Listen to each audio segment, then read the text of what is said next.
भारतीय रेल जो भारत की लाइफलाइन कहलाई जाती थी, आज उसकी स्थिति ऐसी है कि अगर मजबूरी ना हो तो शायद कोई यात्री रेल की ओर देखना भी ना चाहे। सर, जहां दुनिया की ट्रैवल की रफ्तार बढ़ रही है, वहीं भारतीय रेल जो हमारी लाइफलाइन है उसकी रफ्तार घट रही है। पहले तो सर शताब्दी और राजधानी की स्पीड कम कर दी गई ताकि वंदे भारत की स्पीड बढ़ा दी जाए और उसको फास्टेस्ट ट्रेन घोषित किया जाए। लेकिन अब जून 2024 की रिपोर्ट बताती है कि वंदे भारत की भी स्पीड को कम कर दिया गया है। बताया जा रहा है कि हमारे रेल ट्रैक्स उतने पर्याप्त नहीं है कि इतनी तेज रफ्तार पे वंदे भारत भाग सके। जिस वंदे भारत का प्रचार रेल मंत्री जी करते थकते नहीं हैं, आज उस वंदे भारत का किराया इतना है कि गरीब आदमी छोड़िए, आम आदमी भी उसे अफोर्ड नहीं कर पा रहा। थर्ड एसी, सेकंड एसी को सर एक समय पर लग्जरी माना जाता था, लेकिन आज वो जनरल बोगी से भी बुरी स्थिति में है। अगर टिकट मिल भी जाए sir third AC, second AC की, तो सीट मिलने की कोई गारंटी नहीं है। कई रूट्स पर आलू की बोरियों की भांति लोगों को ठूसा जा रहा है और अगर ट्रेन के टॉयलेट में भी सीट मिल जाए तो आदमी अपने आप को सौभाग्यशाली समझता है। और सर आप अपना अनुभव देखिए, जब आप सबसे पहले प्लेटफॉर्म पर पहुंचते हैं अपनी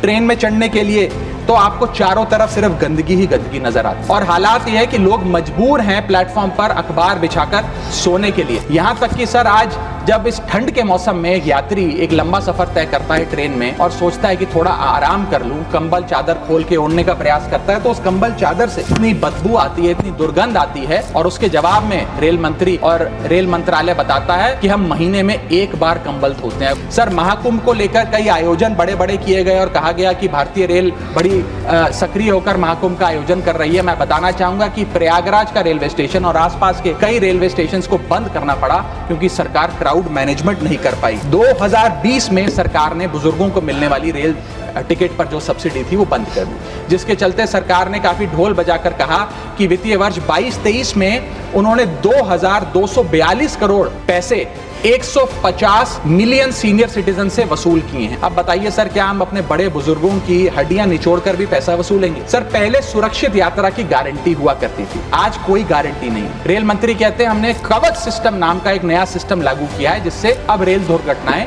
बंद हो जाएंगी। सर, क्या एक महीना भी ऐसा बीता कवच सिस्टम लागू होने के बाद जब रेल दुर्घटना का कोई समाचार हमारे पास नहीं आया? जितनी भी ये समस्याएं बताई गई हैं, अगर रेल मंत्री रील से ज्यादा रेल पर ध्यान दे तो अवश्य इसका इलाज हो जाएगा।